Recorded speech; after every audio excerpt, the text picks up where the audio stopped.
Are we live, Clive? We're live. I was hoping he was going to do a Scottish accent. Oh, yeah. No, that was just more of a Clive accent. So, Clive ain't here.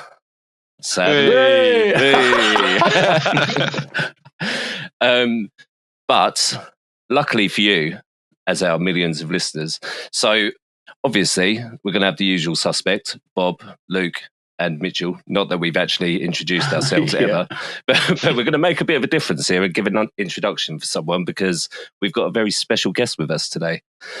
So this man, he's elite at every sport he plays. He's an ex-semi-professional football player for the infamous Lee Chapel North FC, has an impressive golf handicap of 58, and ran around the park a couple of times. He's often described by his peers as expressively aggressive and has a sophisticated palate, often frequent in the finest restaurants in Essex. And you know when he's around, whitebait is always on the menu. Ladies and gentlemen, let me introduce Byron's brother-in-law, Tom. That goes wild. Hello, everyone. Oh, dear. What an introduction. That's brilliant. Hi, Hello, Tom. listeners, all 7 of you. I think it's Mum. nice, Tom, to have someone in their 40s on the podcast with us. Inclusivity. What you mean is someone on the podcast who actually frequents football matches in person. Here he goes. Yeah. And I'm There off. we go. Not like you armchair muppets. Yeah. Anything to say, Tom, before we make a start? Just an honour to be here, lads. You know, I think we will miss Clive. We miss his guidance. Yes. It's I been a miss bit his of ums. his ums. I'll fill in the ums if you want. I bet you Yes, will. please. Thanks, Tom. I think Clive's enjoying himself. Let's put it that way.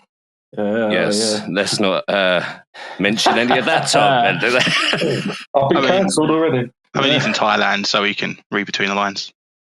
Yeah. But this one's for you, Clive.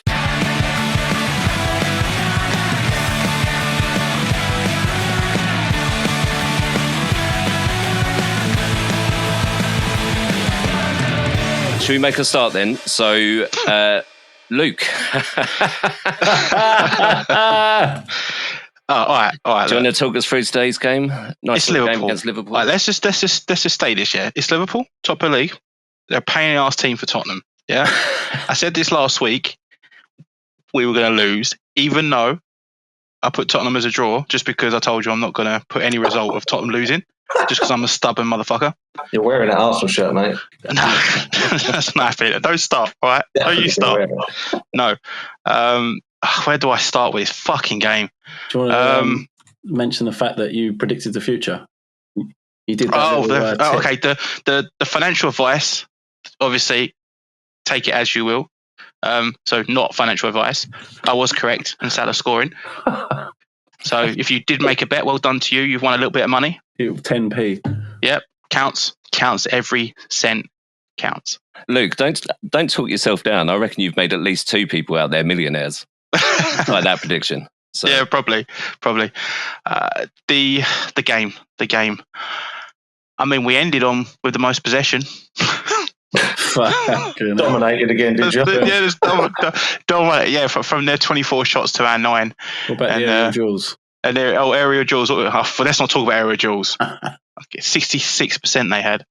That's ridiculous for Tottenham. But then again, they've got quite a few tall players. The game. Okay, start off with the game. So from the get-go, I mean, Liverpool just looked good. Everything they did passing was just phenomenal. Every pass, every second ball they won. They just outplayed us. And every time they looked like they got forward into our box, they were going to score. And with Tottenham at the moment, the way we're playing from the back, and then Forster nearly gave them a chance to score, like the first 5 minutes or so of the game. Then they got their goal. And they got the next one. And the next one. Don't know what to say. The shit. It's a shit game. It was a shit game. The performance was shocking. it was what Ange wants. And I guess from the neutrals, neutrals loved the game. 9 goals in that game, end-to-end football. And that's what Tottenham, wants. They want that attacking football. But we've said it before. If we want to win those games, and we're not really going to defend as well as like what we did with Conte and Mourinho, then we've got to score more goals than your opponent. And Liverpool's always a bogey team for us anyway, regardless. But I'm just frustrated that we turned up in the second half. Even though we conceded goals as well. But I think the only reason we turned up in the second half, near the end of the second half, should I say then, is because they took players off. They, took the foot off the pedal, and that's why we was able to score a couple of goals. They're good goals, but just not good enough. Like, defending was not good enough. And Dragusin, not good enough. Gray is obviously young. I see him leave his man a few times, and that's what cost us a goal. Dragusin, again, not tracking back. Like, the players headed the ball, then ran past Dragusin, and then got a pass to him and then scored. It's like, well, follow your fucking right. If that was Van der Ven, well, the player wouldn't even be in front of Van der Ven. The Dutch lad. Yeah, the Dutch lad, as Clive calls him. It just, yeah. And then Salah, your defense got lucky. Awful. I'm just watching the highlights now. Yeah, it's terrible. My problem with it is, right, so you know that you're missing your 2 centre-halves, right? Yeah.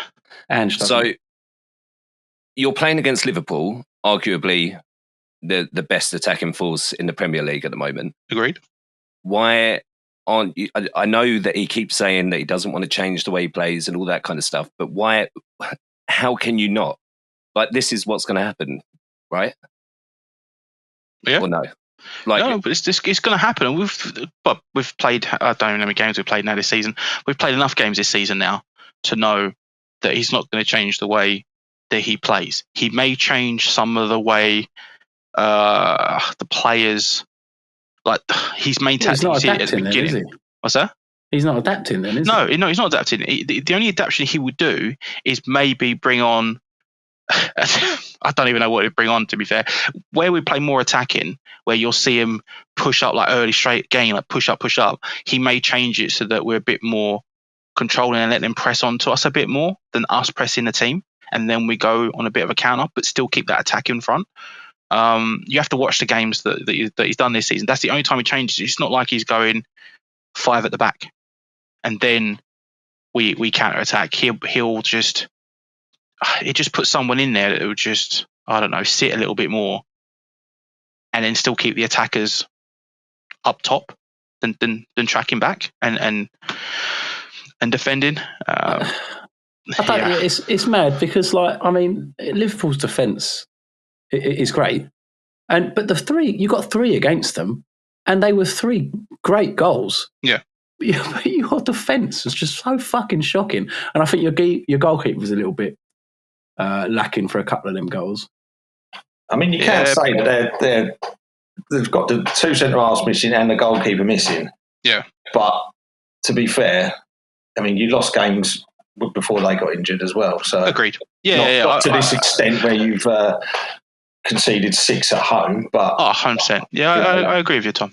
I agree. I think you can't hide behind the injuries. Everyone's got injuries. Exactly. Every team has got. That's why you have to have the squad. I honestly think Ange wants to sack already. I think he wants to sack him. Luke wants him to stay. No, I don't know. I don't want him to go. I said this last week. It's just, and I also said about the injury. I'm yeah, of course. You like seeing Spurs in misery. We're look. Yes, injuries play a big part in anyone's season, and yes, as you said, a squad. We've got a squad.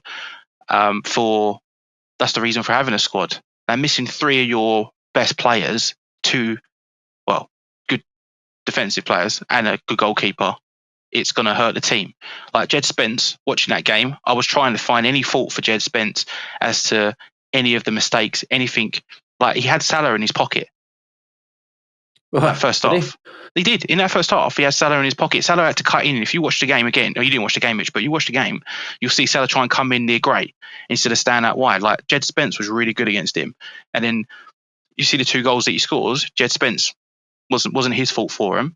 So the guy's been doing great. I mean, he's got great pace as well. He's been good. I can't fault him. Porro, shocking. not getting tight enough or just making mistakes. Gray and Dragerson just don't know what they're doing. At the back, they don't know if they're to hold the line, follow the runner. They're just not working. Midfield, Maddison was quiet. He got the goal, fair play to him, but he was quiet. Kulusevski worked his socks off like he always does. Son was shit. I hate saying it about him, but he was shocking. But yeah, Solanke put in the work rate as he always does. But if you're not getting the service like anything, what can you do? You're a striker. You have to feed off the service. The game was frustrating. And I know fans will be like, "Oh, we still scored 3 goals," but we scored the last 2 goals when they took players off and they took the foot off the pedal, as I mentioned. But Ange leaving is going to hurt Tottenham again. It sets us back again because he comes in with new staff will come in, new training methods will come in, new players will come in, and probably players leave as well. Yeah, but if he's not willing to adapt, you're never going to win anything. But he's trying to put across his way of football. Could you imagine playing Ange football, and having the players that Man City have got? Because they've got players like Rodrigo. They've got players, Kyle Walker, obviously, a bit different now, with injuries and whatever else, and he's getting a bit older now. But with their defence, like some teams it works for, and some teams it doesn't. With Tottenham at the moment, Dragerson's not up to standard for defensive. Gray's not up to standard. He's only 18, the guy, and he's played at every position at the moment on that pitch other than striker. He don't look ready at all, that Gray. No, he doesn't. He doesn't. And was he the guy that went in the back of Palmer in the Chelsea game and just give the penalty away out of nothing? Was that him? No, that was Sarr. Oh, Sarr. He lost his runner though, that guy, didn't he? I remember watching it thinking, what's he playing? Yeah, but the Gray's been losing his runner and stuff like that, and you work with what you've got. He's in a squad player. He's played him. He's getting experience. Fine. But Tottenham at the moment, I don't know what to say. Like we could get there, like you said, we lose games even with our back four. So we just don't concede as much. Like 6. Do you think if, say for example, Ange, for whatever reason, woke up one day and thought, "Oh, do you know what, mate? I'm going to change it around a little bit." Do you think he will? Do you think that would affect Spurs in any way? Do you think that this way that you're playing is the only effective way that your team can play?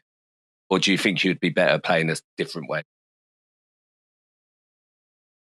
I'm just thinking on that before I say anything. I think he would.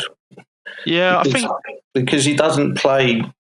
It's all right saying you want to play a certain way, and you've got a philosophy and all this kind of stuff. But if you lose your 2 centre halves and your goalkeeper for a start, and you want to play out from the back, and you're putting in players that aren't comfortable doing it, you're just creating, problems for yourself. Because you can see from that game in the Coca-Cola Cup the other night, because Fraser Forster, he's a goalkeeper. He's more sort of an old school goalkeeper. He's not there to play with his feet, and to keep giving him the ball and then wanting the ball from him when all he wants to do is hoof it up the field.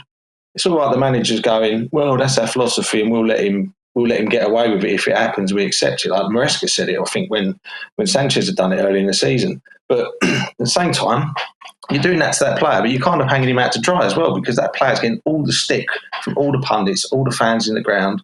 He don't know what to do with himself. And the manager's just sitting there going, well, yeah, but that's the way we want to play, isn't it? It's like, well, but you ain't even got the players. You've got to adapt.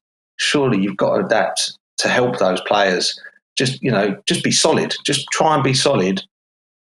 It's not like you're playing Southampton like the other week. You didn't even have to get out of first gear to win that game 5-0. It was ridiculous how bad they were. I know. Yeah. They still played well, Tottenham. Still, you can only beat who's in front of you, obviously, but didn't have to do a lot, really. But when you're playing Liverpool, literally on form, one of the best teams in Europe, probably the best team in Europe on form at the minute, and it's just suicidal to play football like that against them. Yeah, the players like that, he's just got to keep it as tight as he can. Agree. Yeah, it's not working, and I like playing out from the back. I do, because you saw the Liverpool game today, and as you said, the Southampton game before, they gave so much space. I mentioned last week, so much space. The Liverpool game, you see it when we played at the back. They were right on us, like pretty much what we've been doing to teams all season. Yeah. They've been coming right on us, and what happened? They kept losing the ball and giving the ball away, like with their back towards the goal and stuff like that. It's not working. Some teams it works against, some teams it don't. And it's not working against Liverpool. So then you see Gray, Dragerson keep doing the long balls, but when you've got Van Dijk and I can't remember the other centre back that they've got, that's also pretty good in the air. They're winning those balls, so they bring the balls down, and then they're also winning the second balls. That's why Tottenham have stopped playing the ball in the air up top, because we're not always winning those second balls. So I can understand why we're playing it from the back, so that we can keep the ball, draw people in, find that space, and it's been working. And that's why we've been scoring quite a lot of goals. But it also leaves a gap as well when players go forward. Surely it's better to mix it up, vary it. Surely. It is. But we've said this. The same thing all the time. I mean, that's why I sort of half made a joke saying, like, I think he wants to get the sack. I mean, look at Russell Martin. Look at Gary O'Neill. Look at even the geezer at Ipswich. The way they're going, it'll be the same. Their keeper's just playing out from the back, silly passes to his defender who's got two attackers up his arse, and you think, well, what are you giving him the ball for? If you keep doing it, it's just every week the fans are just going to be going mental. And even if Levy's like, well, he's my man, I want him to do it, and there's some more reasonable Tottenham fans who are like, yeah, he needs time, we've got to do it, what's the point of sacking him? If he's got 60,000 in the stadium screaming at him for his head, he ain't going to last. I can't see it. I just can't see it. First of all, a couple of answers. So Joe Gomez is who you was thinking of, Luke. Yep. Second of all, Kieran McKenna has apparently got the safest job in the Premier League, Tom, and don't you ever talk smack about Ipswich Town ever again. Right? But Luke, so how long would you let this go on for before you think this is a problem, maybe we need to change up? Because how long's he been there now? Is it a season? This is his second season. Second season, yeah. So how long do you let that go on for? If you finished, say, mid-table this season, yep, do you think it's then time for Ange to go? Nope. Oh, Luke. Nope. That would not stand at Chelsea. No, you get 6 months and that's it. No, this is the problem. This is the problem. I think he even mentioned it. Ange mentioned it in the conference the other day. Is that he was talking about managers and clubs don't give managers time to. Okay, you tell me. I will. How is a manager? How long is time for a manager to get the players, get the staff, have multiple transfer windows, and start building from that as well? 6 months. So don't forget, players do take a while, and building a squad. If you look, I think we've got one of the youngest squads in the league at the moment. Where you tell me how many seasons is good enough? How long did Arteta get before they really nearly tried to get him out, and then he won something? I do agree with you. I actually think Arteta was lucky, to be honest. I think Clive said as much last week as well. If there was fans in the ground, when we was in that COVID period, we lost 5 games in a row at home and against shit teams. You know, we lost to Everton, we lost to Wolves, lost to Burnley, teams like that. 5 in a row. If there was fans in the grounds, I think it would have been a different story. Potentially, but they didn't. But the thing that he did do, Arteta, he adapted with the players that he had. We won the FA Cup with fucking Mustafi and David Luiz, and we beat Man City and Chelsea doing that. No, I don't care. And it's like he was like, well, they're not my players that I want for the future. They can't play that way, but that's what I've got. And he stuck a back 3 with wing backs and just tried to be as solid as we could. And it worked. And then he obviously changed as it went on, and he was given the time. That's the thing. I think Tottenham need to totally reevaluate what they think they are, because I think they just. I sound like I know you think I sound like a nutcase biased Arsenal fan, but history shows you can't just keep changing manager. You keep doing the same thing, you don't get any success. You have had great players over the last 10, 15 years and have not done as much as you should have with them. No, but your fans will be like, well, he's got to go. We need someone else. You know, and you've had Mourinho, you've had Conte, and even then they were trying to build a more solid foundation, and the fans were on their back saying it was boring football. So now you've got a great attacking football, but you're getting spanked at home, 6 goals. So there's a very fine balance, which is so hard to find. I don't think you'll find it if you sack him. No, I don't. It'll be like you say. It'll be the same thing. It'll be a merry-go-round of more staff, more coaching. Don't like that player. Wants a new player. Another transfer window. Hundreds of millions spent, and you could still be in the same situation. Yeah. Look at United, and everyone talks about how big United is. Exactly. They went like 3-4 seasons finishing below Tottenham, and everyone was like, "Well, Man United's still a big club." No one ever forgets how big that club is. It's like, well, we get that. We know how big Man United are, but they're not achieving what they want to achieve. And it's the same in a situation with Arsenal. Is that when you lost Wenger, like you were such a big club, you lost Wenger. Imagine if you then, because who did you have after Wenger? Emery. So then Emery went, and after Emery was Arteta. Yeah, and then Arteta nearly fouled, and you gave him chance. And But if he failed again, you would have had another manager. Now, I think personally, you'll be in the same situation as Tottenham. A change in managers is great for some clubs. I understand that, and it's just not working. But when you said we've had Conte, we've had Mourinho, we've had Pochettino, we've had Nuno Espirito Santos, whatever his name is. He's got a great name. He's not in the Forest, isn't he? What would you give for him now? Well, this is the thing. It's like, okay, Forest could just have one of those off seasons where they're having, like Leicester did when they won the league. Fair enough. But like sometimes you have to give managers time and money to spend and build their club. Now, if it's not working, as you said, they need to reevaluate Tottenham. Is that okay? Are Tottenham at this point in time, are we happy for Tottenham for the next 3 seasons finish in top 6? No.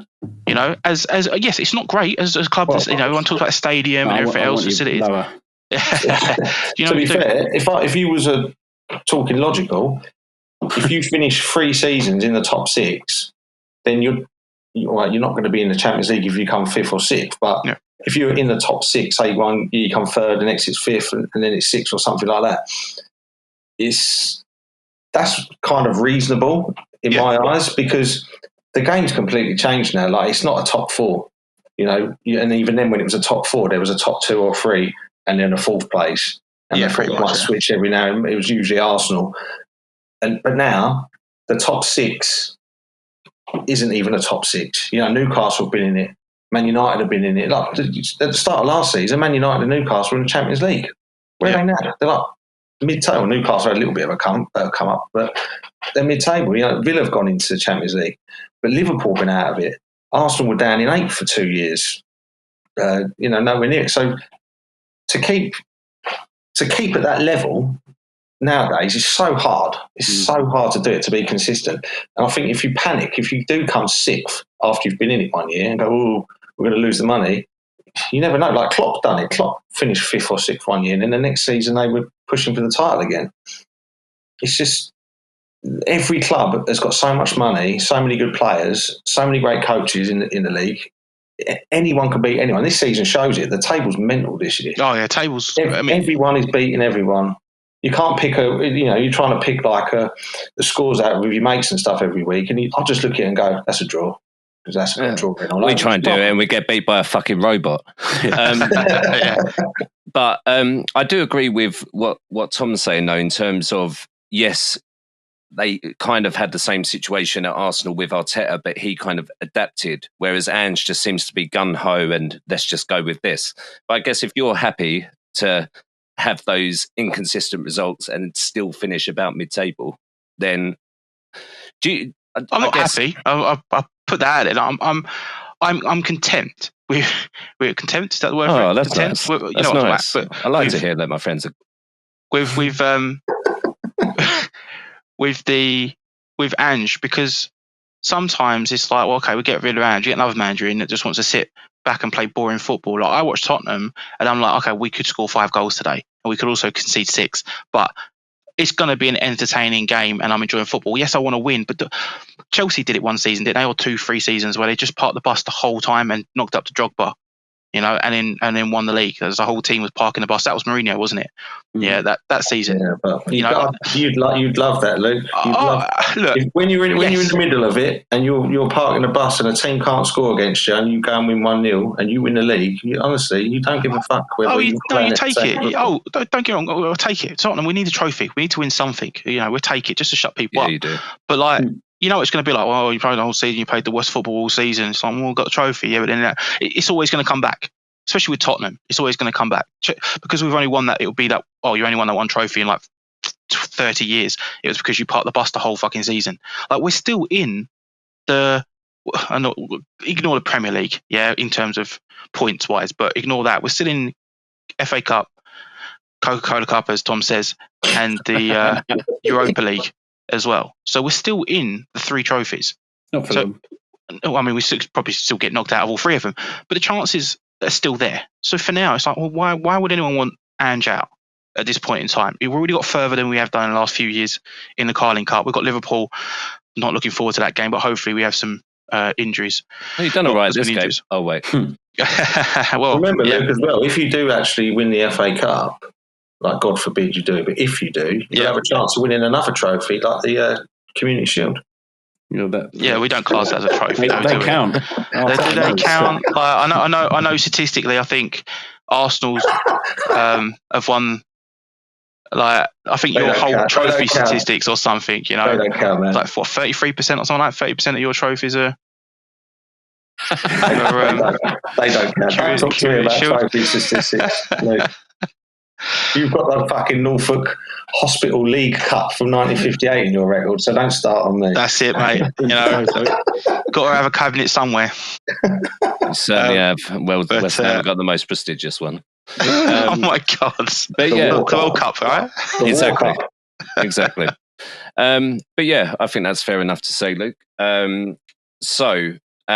Does anyone else have anything they want to say about Spurs, or Luke, any closing thoughts at all before we move on? We're going to finish in top 4. Fucking West Ham are about to leapfrog you, and that's embarrassing. Don't tell me, mate. Let's move on to Arsenal against Crystal Palace then. Jesus loves it, doesn't he, Tom? He does. It's the Arsenal, by the way, Bob. Just get that oh my God! Sorry. No, it was. Do you know what? After the games we had against Fulham and Everton, I was looking at Palace. Before those, I was thinking Fulham away is tricky. Everton, you got to be getting 3 points. And I was thinking Palace is a really tricky game. You know, the cup game as well, and just smashed them. Just absolutely smashed them. And the thing was, the pundits were after saying, "But it weren't a 5-1 game." I kind of agree with them to a certain extent. It wasn't like we was, absolutely battering them and smashing the door down, but it was. They just were just clinical when they needed to be, really. And Palace were a bit lacklustre. They scored a good goal, Palace. The equaliser, he kind of just sort of ran into space and no one sort of shut him down, and he just stuck it in the bottom corner. And I just sort of looked at it after and thought, I didn't see really what anyone could have done to stop him apart from just going and taking him out. But one of them goals. But yeah, Jesus, whatever you want to call him, seems to have found his scoring boots again. The cup game done him the world of good. I was there because I'm a real fan. Goes to game. Here we go. Goes to one game. Cheap tickets for those games. Shit. And you can see I think it was the first goal he scored, or the second. He absolutely levered the ball. He looked up and he put his foot right through it. And he just thought, that's the way to hit a fucking football, and that's what he ain't been doing. He just looked like second one, he was offside. I mean, we always moan about VAR, but when it ain't there, I mean, I wasn't moaning about it, but he's found his mojo again by the looks of it. So you were saying about obviously Arsenal being clinical, and I think that's probably what's been missing over the past few weeks. Would you say that's fair to say? Yeah, they've not had a lot of cutting edge, really. I mean, everyone's been making a big deal about set piece FC and all this kind of shit. Stoke FC. Yeah, ridiculous, honestly. So to score 8 goals from open play in the space of 3 days, we'll take that.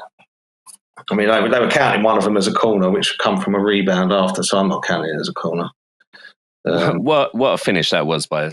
Honestly, when you saw it from behind the player, it curled right outside the post, didn't it, and come back in. It's a great finish.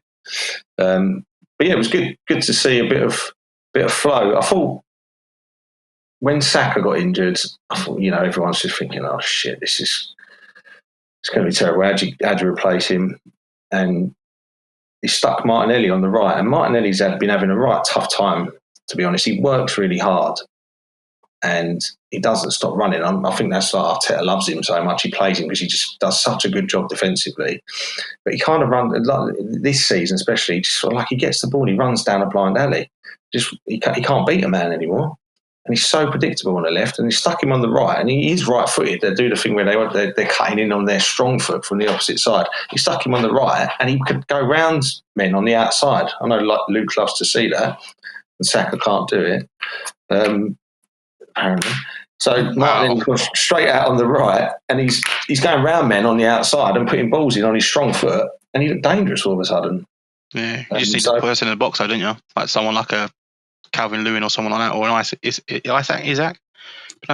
Or a Jesus at the moment. Jesus, yeah. Well, yeah, but against better teams, you're going to need a better striker. Oh, I don't know. If he's in form, I went for the crosses. Well, you got Havertz in there; he's good in the air. So, but I think I said before to you, Tom, before you went to that game, that I'd be worried about Palace. Yeah. And obviously it wasn't much to worry about. I think the first game was probably a little bit more. But obviously Jesus had an impact on that game. But was there anything else from that game that you thought was maybe different, and that's why you were a bit more clinical in open play? In the cup game, it was so lacklustre. The first half, it was flat. The atmosphere was flat. Palace went 1-0 up after a couple of minutes, and they'd like 8,000 fans just going mental in there. And he brought Odegaard on in the second half, and he changed the game completely. I also wanted to say, like Mitch, I thought we had done an absolute job on you getting Sterling for 100 grand a week. But my God, he is fucking shit. He is shit. He is shit. I think he's ready for retirement, mate. I've been saying it for a while. There was a bloke sitting next to me absolutely slagging him, and he was like, the only thing he's got is pace. And I was like, he's got pace. I was like, you don't have to use it. He was offside 3 times in the first half, and he did no right to be offside at all. And he missed a sitter in the second half, and he got the rebound at the bar, and he went off, and after the crowd were cheering, he was going off. It was strange how he's gone, and he can't get near the league team. He's not even, when we're like Everton the other week, we're begging for a goal. You think we've got Sterling on the bench, get him on, another attacker, and you don't want to use him. Yeah, we can't retire because he's got like 20 kids, hasn't he? It's not getting to that, Luke. To be fair, Everton are it's only very facts. good team. He's got a lot of money to spend that.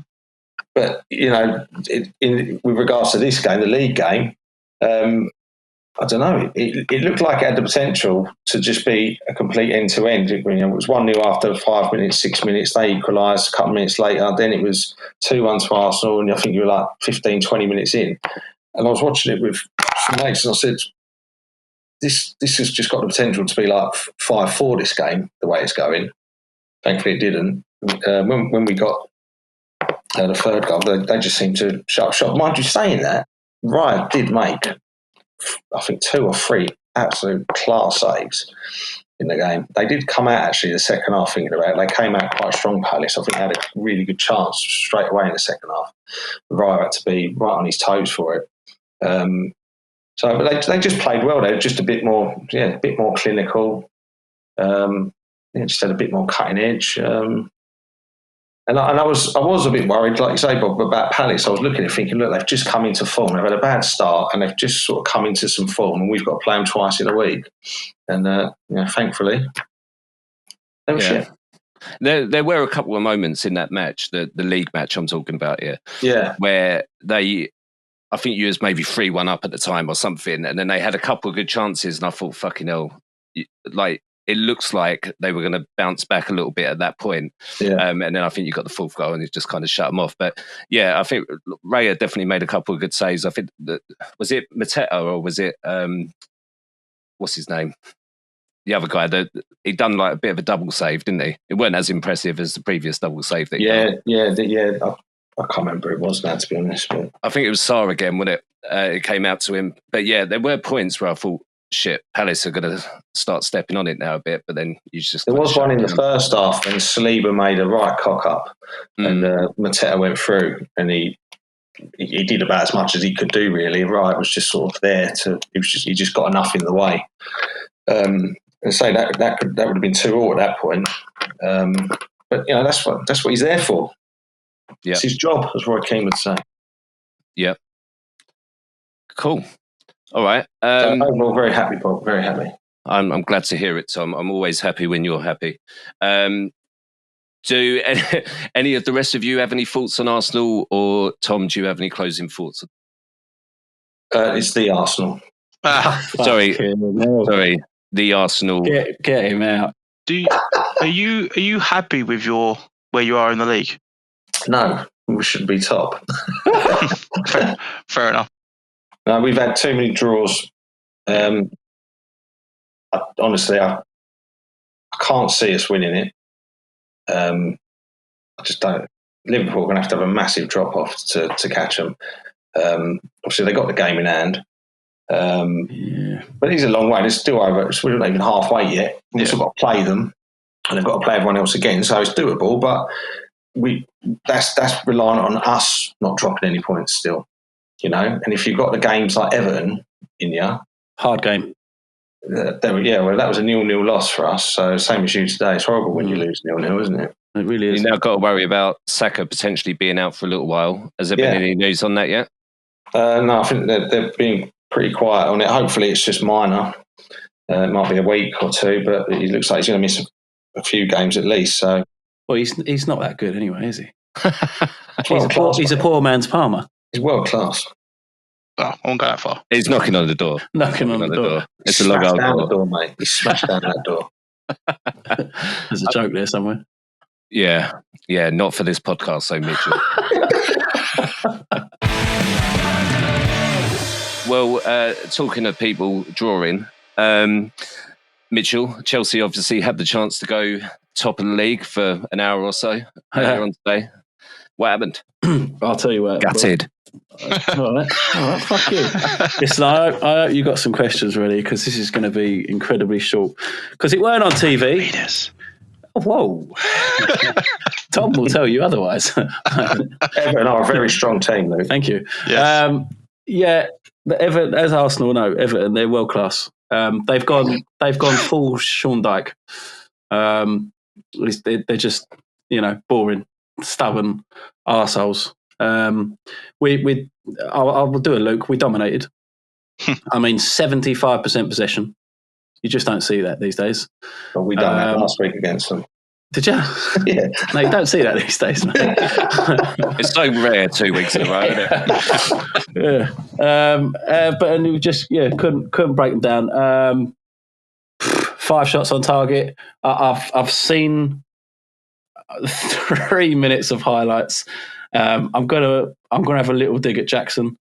God bless him. I love him. He's grown on me, but he had a chance in the first half, which you get that first goal, and Dyke's tactics go out the window. And it was a nice ball from Palmer, and he's just slot it in any fucking corner. This is what wound me up with him last season. Slot it in any corner, he just shoots it straight at the goalkeeper. That's what used to annoy me about Jackson, but I'm not going to moan about him too much, because he has stepped up this season, and he is a bit more decisive in front of goal, and he's mixing it up a little bit. So I will let him off, but if we had got that first goal, you're looking at a completely different game.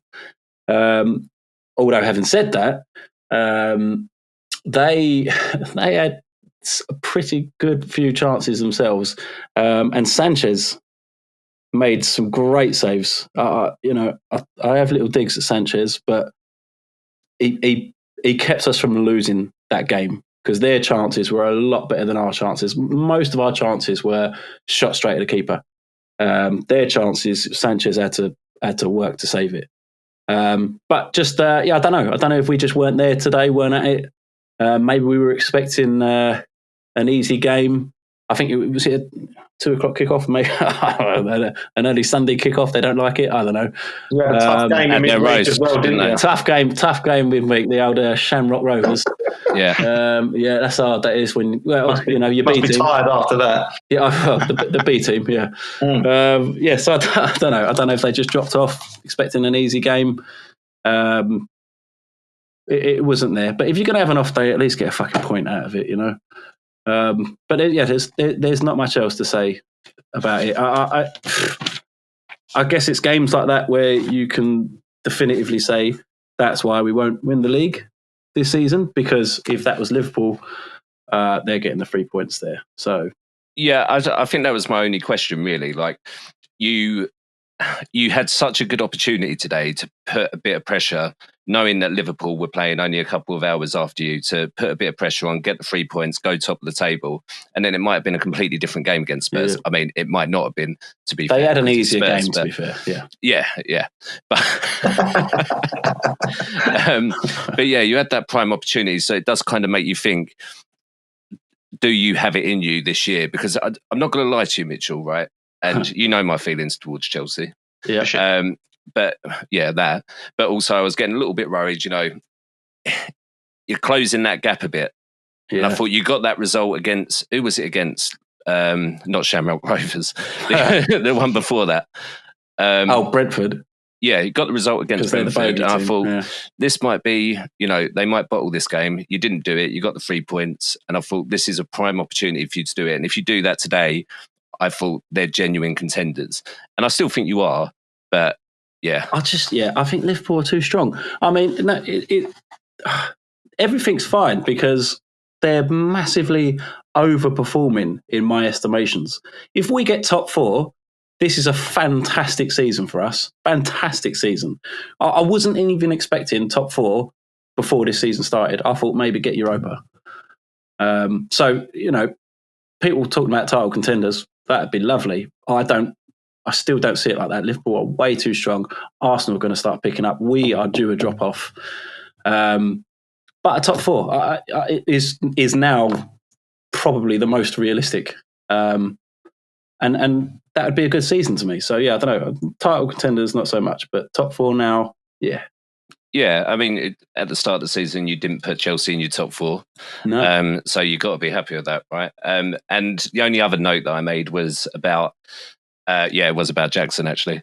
So I actually saw 2 sitters that he kind of missed. One of them, he kind of hit the post a little bit, didn't he? But I don't know how much he could help that one. Was that from a corner? Yeah. Yeah, I did see that. Yeah. I don't know. You could argue maybe be a little bit more clinical, but he's done well this season. I'm not going to moan too much about him. Yeah, well, that makes a change for you because you love to moan about him. Yeah, but that puts the pressure on him. He's listening. He knows. And then he goes, I need to fucking impress Mitchell. I'm going out there today for it. That's what he does. Yeah, he's strong, but you're got the hump with him. Yeah, exactly. That's why he's like, I'm going to turn up now. I'm going to do this. London is. Let's have it. Okay, cool. Any closing thoughts, Mitchell, or anything you want to add, Tom or Luke? Chelsea. Fuck Chelsea. Yeah. Yeah, definitely fuck Chelsea. Yeah. London is blue, mate. Listen, fuck Chelsea. I did not That's say brilliant. it. So there you go. Oh dear. Right. On Chelsea, Mitchell, so you think the way that you're playing at the moment, and you mentioned about having a slip up, you think it's time you're going to slip up. Where do you see that in your fixture list? I know what you're saying because we have got a nice run of fixtures. But do you know what as well, right? Actually, right, we're going on off on a tangent here, but first of all, we always have a bad Christmas. We are due one, and it's probably going to be Fulham. Fulham will start it, and then we'll bounce back against Ipswich. Ipswich will turn up and beat us 1-0. Then we'll struggle against Palace. And then it's Bournemouth, which they're having a pretty decent season at the moment. And then it's Wolves, and Wolves are doing all right at the moment. They're banging in the goals. And then it's City. And then it's West Ham. So that's where you'll get your points. That's what I was going to say, yeah. West Ham is an easy 3-pointer, to be fair. Fuck you guys. But, I saw a stat the other day. Chelsea, since the turn of the millennium, what is it? One every. What am I trying to say? So we won the 4-5, we won 14-15, and now we could potentially win 23-24. 24-25, sorry. Honestly. Wow. If the year that Arsenal don't win the league because City have fallen to bits and we don't win it and it's Chelsea to do. Fucking funny, I don't isn't it? think I'm ever going to participate in any football of any kind ever again. That's right. I'll I thought you was going to say in any further podcasts. Podcast, I'm not even going to read a newspaper. I'm not going to listen to any podcast. I'm not going to play. What about a Matchday magazine? No. I've got the Spurs bottle here. I'll just walk it around your house. You can have it. Pass the baton over. It's devastating. Cool. Any further thoughts on Chelsea other than fuck Chelsea? Fuck Chelsea. Fuck Chelsea. Fuck Chelsea. All right. I'll talk about West Ham for a minute then. Fuck Shall West I? Ham. Yeah, that is actually my first statement. Funny game again, to be honest. I mean, a point against Brighton, you can't argue with that. I think for the majority of the game, we looked like we were defensively more sound again, a bit more identity about us. I think it's clear what he's trying to do now, which is different to the previous games, but he does seem to like the whole soaking up the press thing, having a bit more control, and then going forward just to not score. So I've one thing that I have noticed, and I don't know why he does it, but in about the 70th minute, the past couple of games, he's been taking a couple of key players off and just trying to drop to like a back three. And it's just leaving a massive gaping hole in midfield and just allowing. So in this game, it just allowed Brighton to just go at us for the past 20 minutes. And I think we were lucky at that point to, similar against Bournemouth, although I don't think we was lucky against Bournemouth. I do think we controlled the first half of that game. So I think we deserved a point there, but I think we were lucky against Brighton to only to get a point against them. Because there was that 20 minutes of the game where they just looked completely on top, in control. We weren't winning any balls in midfield at all. I do think we was missing Soler a little bit. I think first half of the season he's been up there with one of our best players, which is saying a lot considering he's only started like 7 games, I think. But he was out today with suspension, or yesterday, whatever the fuck it was, I don't know. It's just... It's funny. I do see an improvement still in comparison to the start of the season. I still struggle to see where the goals are coming from. Like, I think Bowen will get a goal every now and then. Kudus will get a goal every now and then, but he hasn't really found his like scoring boots this season. Fulkrug don't really look match fit at the moment. And I still don't think he's fully shown us what we should expect from him. So it's just a bit weird. And now obviously we've got Antonio out for however long, probably a year or so, if he even comes back. Yeah. Yeah. So yeah, it's just one of them. I'm seeing improvements, but we've got Southampton next, which I think we should win. Although they got a decent point against Fulham today, but and then we've got Liverpool. So I think we should at least pick up 3 points from that. But yeah, it's weird. I don't really have much to say, to be honest. I think the first goal from Fabianski was a bit of a mistake from Fabianski. I'll say the first goal, Brighton only scored one.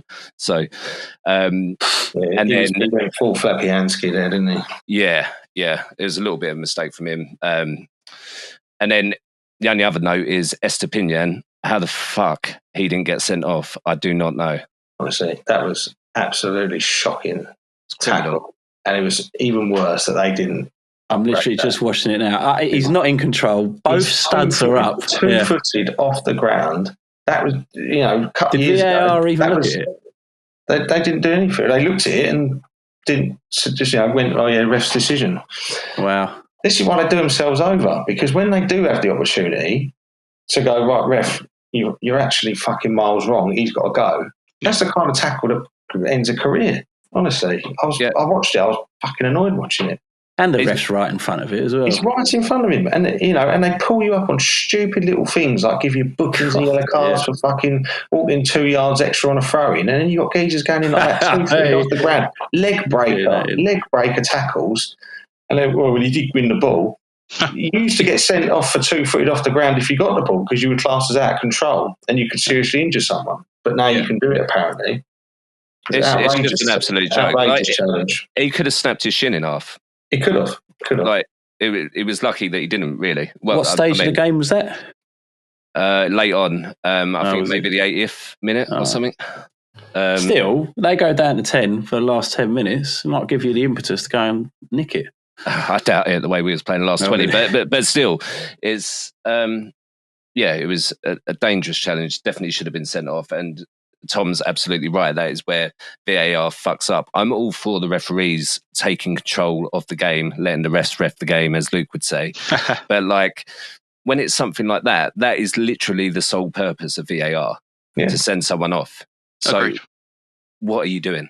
But that was my only other note. Do any of you have any questions or comments or anything to me?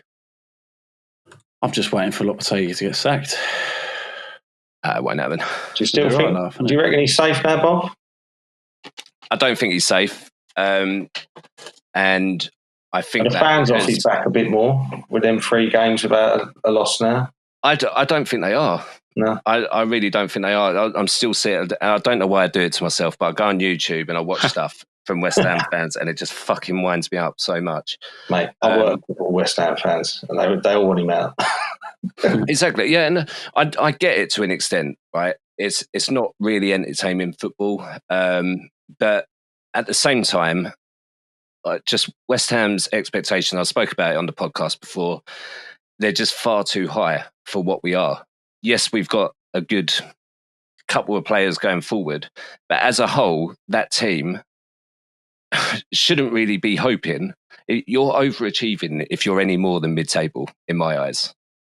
Same as Tottenham. They should have that attitude. They should, but they don't because they're deluded. Deluded? This guy. Fucking hell. Massive, eh? Did you get spanked by us this season? Oh, he's off. I don't know why you have to mention that. I mean, first of all, how many elite European trophies have you got / World Cups? We've won a few European trophies, but no World Cups, Bob. Yeah, no elite European trophies, though. Oh, elite. Yeah. Oh, sorry. Yeah. But yeah. I think you're right. I think you are right, though, Bob. Like, expectation-wise, it's a conversation I've had with loads of people, especially West Ham fans, over the last 5 years, where everyone's been like, Moyes out, we're not playing entertaining football. And you've said it a number of times. You've had the best, probably 3 or 4 years that West Ham have had for the last 40 years. Yeah, you know what I mean, and it's just football fans in general. They're fickle. You get a little taste of it, and you want more, and you forget what you were doing 5 years ago. Yeah, and then a manager who brings you all your dreams with an elite European trophy. The next 6 months he's a useless dog, and you want him out. Well, that's football. It's weird. It's fucking weird. Yeah. It is weird, and like I joke obviously about it being an elite European trophy, but the fact that we even won a trophy in my lifetime is a complete shock to me, because we were overachieving for all of those years. I don't care what anyone says. With that team, you don't look at that team and think they're going to win a European trophy, do you? Absolutely not. Yeah. Like, I think they were punching, but again, it shows you. You also got to remember as well that was the sort of the lower level of the 3 competitions. But the year before, you was in the semi-finals of the Europa. Yeah. And you was beating good teams in there. So, and it's a lot of it was, I think, Rice is not Rice. Rice was a big part of it. He's a world-class player, but David Moyes, he's an experienced manager. His pragmatism, how he set teams up. It done a job for you, to be honest. Yeah, I agree. I think it was, But yeah, I think Rice also was like a massive part of that, because in those seasons, I don't think I've ever seen a player single-handedly drag us through matches like as much as he did for us. So yeah, he obviously had a massive part, but obviously he's dead to me now, so fuck him. So scored a great goal yesterday, actually. I forgot to add that. It was a great finish. Great goal. Would you? So you want to play that attractive attacking football? Then would you take Ange Postecoglou? I've just obviously I don't want to go. They already concede 5 or 6 every week. I don't need that. Well, no, this is the thing, though, isn't it? This is the identity of the London clubs. Is that if fans want that attacking, lovely football, and as you mentioned, Tom, is that we'll probably bite a hand up if we just play defensively for the whole season. So if West Ham did that, let's say they played defensively all season just to stay out of relegation. Yeah, they'll be happy with that. Would they'd be happy with that, or would they rather play attractive football? Some might, but that's not the West Ham way, is it, Luke? No, well that's it. And the same for Tottenham. It's not a Tottenham way. We don't want to play boring football. Yeah, but I think we're talking two very different. I mean, at not one point did I talk about me wanting attractive football at West Ham. Like, I would personally rather get results. I don't really give a shit, to be fair. No, you mentioned. So I mean, you mentioned about your fans wanting attractive football. Oh yeah. Yeah, so that's what I'm getting at. Sorry, so with all your fans now being, I would say, minority or the loudest, saying they want attractive football, would they? Well, I should rephrase it. Would they then prefer to have, from your perspective, then get someone like Ange in with that lovely, attractive football that fans can go and watch and enjoy, may concede 4 goals? No, they wouldn't prefer that. Because we would also still lose 6-3 or whatever, right? But what they want is a manager that comes in, plays really attractive football with a team that definitely isn't ready to get into the top 4 of English football, and get them in the top 4 of English football. That is the unrealistic nature of our fans. Just like a Villa. And most football fans, I would probably say, not just West Ham fans. So yeah, that's basically what they want. And I mean, it's mad how things change, because in the summer we made all these signings, people were getting proper hyped about it. As soon as the results, started turning against us, fucking burn him. Does my head in. Your expectations. That goes back to what we were saying earlier when we joked. We're like saying Tottenham had Nuno. Yeah, it was the same thing. I think he won the first 3 games.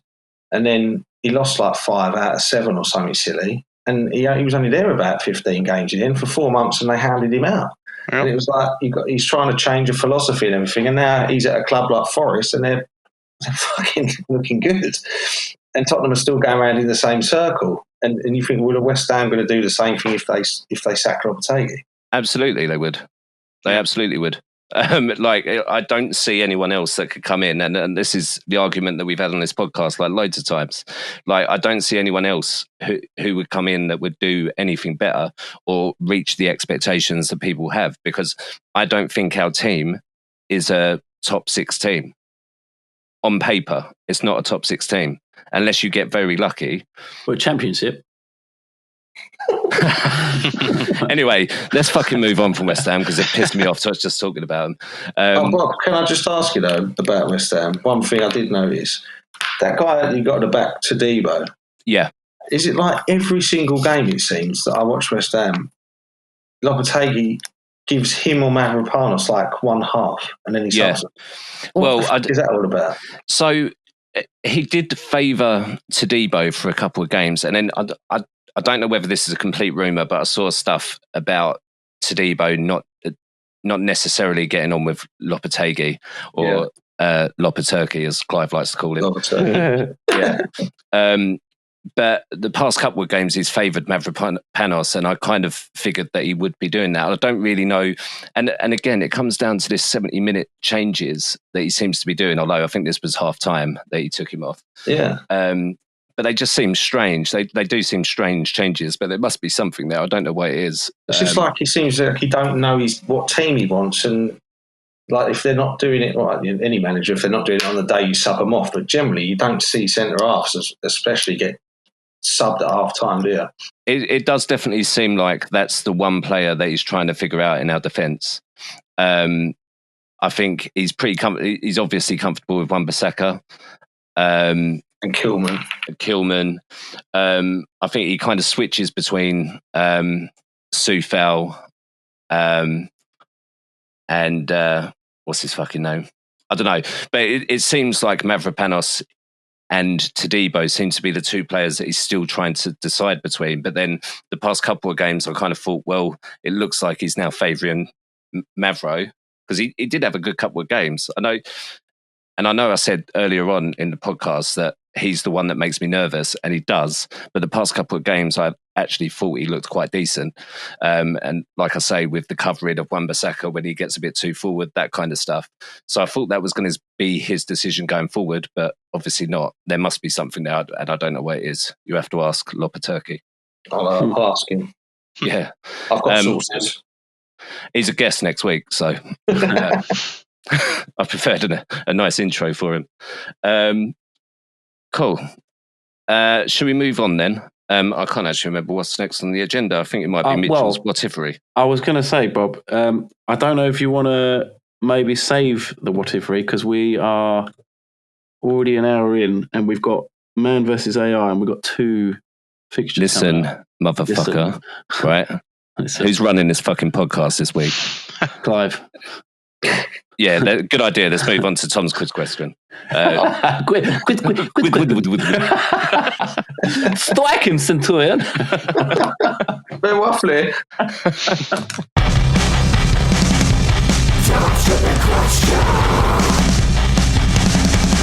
Well, Young man has spirit. There was only like a little trivia thing, just in the spirit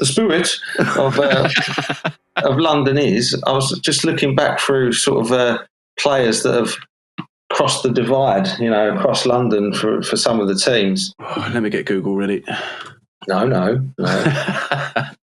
So there's a few players that have obviously just done between Arsenal and Tottenham. Do you know who they are, Luke?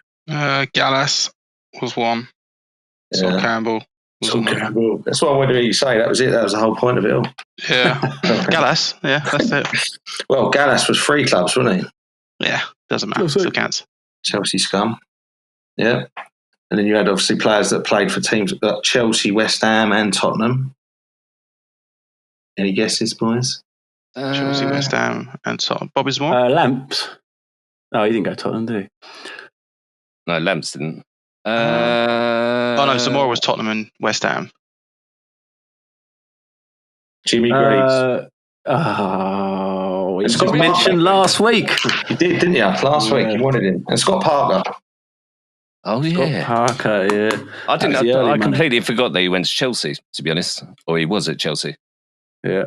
There's been a few between Chelsea and West Ham. Lampard. Yeah. Who's the other fucker? Victor Moses. Joe Cole. Glenn Johnson. Glenn Johnson, yeah. Wayne Bridge. There's more, but I didn't get them all. And then Victor Moses was definitely one of them. There's a few that play for West Ham, Chelsea, Arsenal. Not Tottenham. Are we counting Declan Rice as he was a youth player at Chelsea? No, we're not counting that. There's actually only one. It's Yossi Benayoun. Ooh. What a player. He was a great player. I like Benayoun. There's loads between Arsenal and West Ham. Absolutely loads, because you are the retirement home for Arsenal, for the Arsenal. Or is it the other way round? No, they just favour the bigger club at the end of their careers. There are loads, mate. West Ham have won more European trophies. No, they haven't. Righty is the big one. Right. Yeah. Declan Rice. Declan Rice is the only one that I could see that went the other way. He went from West Ham to Arsenal. Yeah, he's probably the best one as well, isn't he? Yeah, out of all of them. He had like John Hartson, Nigel Winterberg, Freddie John Lundberg. Hartson. God, he was Celtic, wasn't he? Yeah. Celtic. Oh, he was quality. Davor Suka, quality. Manuel Almunia. Yeah. Oh. Shouldn't be Shamak. mentioned with the others, should he? Shamak. Fucking hell. You got some players here: Shamak, Baramalte, Kaba Diawara, Jeremy Aliadier, Remember, Lucas Perez, Henry Lansbury. What? Class players. Yeah. And some more successful, like Matthew Upson, Fabianski, and of course Mavro. Good old Mavro.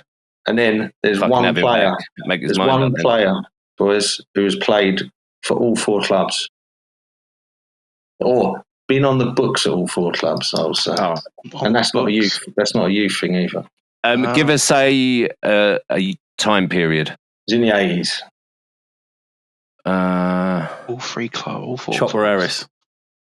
No, 4 clubs. you got 5 seconds because the silence is boring. Rohan Ricketts. I don't know. That's too far. To be fair, it was 80s. He would have been in the 90s. Clive Allen. Clive Allen. Yeah. Okay. Legend. He actually signed for Arsenal for 1.25 million in 1980 and never played a game, Brilliant. and got swapped for Kenny Sampson. Sounds like Arsenal business to me. Yeah. He played for QPR, Arsenal, well, not Arsenal, but was at Arsenal, Palace, back to QPR, to Tottenham, to Bordeaux, to Man City, to Chelsea, to West Ham, to Millwall, and then ended up at Carlisle. And then he was also the caretaker manager at Tottenham twice. So you can categorically say he's the biggest turncoat in London. Or they No were just paying loyalty to so much anyone. more money than those days. And No loyalty to anyone. Scum. Clive Allen scum. Yeah. I always used to think he was a bit of a legend, but wait, yeah. didn't Henry go from a club to Arsenal to Barcelona? I mean, not everyone stays at the one club. Yeah, but these are London clubs. Luke, come on. Yeah. This is That treachery. famous local rivalry between Arsenal and Barcelona, though, Tom. Yeah, Don't forget that's about it. That's It it. was at one point. It was at one point. Yeah. Caused me great pain over the Lost years. in the final. Shut up, Mitch. Clive's birthday. I remember them losing. Oh, yeah. Down the town gate. Yeah, that's funny. That was messy, wasn't it? Right, anyway. Cut this out, please. Thanks. Yeah. Not upset me now. Thank you very much, Tom. That was a very fitting quiz question for our was. podcast. Yeah. There you go. Thanks, Tom. I still want to know what if he is. So Yeah, I mean, Mitchell's apparently just taken himself off of that, so we'll do it next week, Do it next according week. to Mitchell. Yeah. So, Man versus AI. Mitchell, do it. Oh, I haven't done it in a while, Bob. We'll do it now. Do we bring it back? Yes, fucking do it now, please. Man versus AI. Please. Thank you. Right. Okay. So, how does Clive normally do this, actually? He normally does the results first, doesn't he? He gets he your drum kit out. goes, mingle between yourselves and I'll sort this out. No, Me- don't worry, me boys. also. Don't worry, boys, right? Because I have sorted it out already. Good I man. mean, that's how you fucking should do it. Clive, take note. Fucking I know. hell, Clive. I know. Someone If you're nice. listening to this, Clive, Christ. Fucking your hell. job's taken, mate. We're getting top on. Tom, you in next week as well? I'm here next week. I'm going to have insight from the game. I'm going to Arsenal Ipswich. Yes. Wow. That's what the listeners Wow. want. Yeah. Wow. Well done, Tom. Yeah, great. Thanks. Brilliant. Thanks, Tom. You get any fun on your ticket. Right. Okay. So we're going to go through last week's results. So West Ham versus Brighton. Bob predicted West Ham 2, Brighton 1. AI predicted. Sorry, I got 0 points. AI predicted West Ham 2, Brighton 1. They also got 0 points. Gutted, you shit robot. Cool. Crystal Palace versus Arsenal. Clive predicted. No, Clive didn't predict that. Hang on. Sorry, boys. Sorry, hang on. Clive predicted Arsenal 2, Palace 0. And got 1 point. AI predicted Arsenal 2, Crystal Palace 1, and they also got 1 point. Everton versus Chelsea. Mitchell predicted 2-0 Chelsea and got 0 points. And AI predicted Chelsea 2, Everton 1 and also got 0 points. And finally, oh dear. Luke predicted Tottenham 1, Liverpool 1 and got 0 points. And AI got 0 points as well. Yeah, AI also predicted Tottenham 2, Liverpool 2 and also got 0 points. So not much movement in the leaderboard this week. So that leaves Mitchell still at top with 13 points. For now. Bob in second with 12 points. Clive in third with 11 points and Luke in fourth with 6 points. He's not in double digits. So with the predictions for this week, it's going to work a little bit differently because Arsenal have only one game and then it falls into our next podcast. So we're only going to do one prediction. I've been told this by Clive. What? Yeah, so they've got Ipswich and then I don't think they've got another game until the new year. Is that right, Tom? I think it's New Year's Day. It's Brentford away. Yeah. So on that Wednesday, obviously we'll do a podcast next Monday after the Chelsea game and then we'll predict Arsenal's next game then. I hope that's okay, Tom. All right, but the rest of us are still doing the 2, right? The rest of us are doing the 2. Okay, so I'm going to do both of the games for each team in a row because it just makes it easier. Yeah, makes sense. So, Mitchell, Chelsea versus Fulham. Let's go 1-1. Ooh, okay. Chelsea v Ipswich. To 4-1. Ipswich. Ipswich. Yeah. Okay. Cool. Luke, Nottingham Forest. 3-1 Spurs. He loves it, this guy. Okay. Wolves. 4-0. Oh, To Spurs, yeah? Yep. I feel like that's going to be like a 4-4. Yeah. Probably. Because they're pretty shit, but they're banging in the fucking goals. Yeah. Luke really wants that Arsenal shirt. Mate, just convert into an Arsenal supporter now, if you want. No. Okay. Tom, Arsenal against Ipswich. You'll obviously be there as part of the firm. I will, with my 12-year-old son backing me up. Nice. I say Ipswich 0, the Arsenal 4. Okay. Funnily enough, Clive also predicted Arsenal 4, Ipswich 0. Oh, Great minds. Yeah. Support Arsenal. Yeah. And Southampton versus West Ham. I'm going to go 2-0 West Ham. And West Ham against Liverpool. I'm going to go 3-0 Liverpool. Right, let me just do the predictions. Talk amongst yourselves. For dramatic effect, I was hoping everyone would just stay silent. Yeah. But that's what you're getting, Bob. Okay, well, that's fine because I already had them typed out.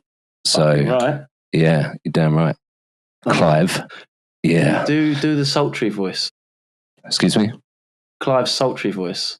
I don't know how to do Clive's sultry voice. I'm gonna talk about the predictions. So Chelsea versus Fulham. AI's prediction: Chelsea 2, Fulham 1. Rationale: Chelsea's strong home form and recent attacking improvement suggests they can edge out Fulham. That sounds sexy. Who have struggled defensively in recent weeks. Ipswich versus Chelsea. AI's prediction. What was that? I don't know. Is that your doll, Luke? Oh, what kind of doll are you talking about? You know. The AI doll. The AI doll, yeah. Right. We get our Don't predictions. tell people about that. That was between us. Ipswich versus Chelsea. AI's prediction, Ipswich 0, Chelsea 3. Ipswich's defence frailties against top-tier opposition and Chelsea's superior squad quality makes this a likely dominant win for Chelsea. Dominant, eh? Just like Luke is with his doll. Next prediction, Nottingham Forest versus Spurs. AI's prediction, Nottingham Forest 1, Spurs 2. Rationale, Forest... Oh, God, I can't speak properly. Have been solid at home, but Tottenham attacking strength with players like Son and Kulusevski could be decisive in securing an away win. Spurs versus Wolves. AI's prediction, Spurs 2, Wolves 0. Spurs are typically strong at home, and Wolves' inconsistency on the road may result in a comfortable victory for Tottenham. Fuck me, this is long today, isn't it? It is. That's why we're saving the whatevery. True. Southampton versus West Ham. Oh, no, sorry. Arsenal versus Ipswich. Wait, did I already do this? No, I done another Ipswich, didn't I? Right, Arsenal versus Ipswich. Arsenal 4, Ipswich 1. Arsenal's superior attacking options and depth make them overwhelming favourites against a struggling Ipswich side. Southampton versus West Ham. AI prediction, Southampton 1, West Ham 1. Fuck off, mate. Rationale, both teams have been inconsistent and had a hard-fought draw seems the most likely result given their current forms. And finally, West Ham versus Liverpool. AI's prediction is West Ham 1, Liverpool 3. Liverpool's attacking power and ability to exploit defensive lapses gives them the edge, even against a resilient West Ham team. Resilient. Yeah. All right. Cool. So that's Man versus AI. Anything else we want to go through before we go? Clive's just going to listen to that and go, see, Bob, not as easy as it looks, is it? Yeah, I know. He's definitely going to say that. Okay. Well, we'll leave it there then. Merry Christmas, everyone. Happy Lopper Turkey Day. And Merry Christmas, everybody. I'm ending it.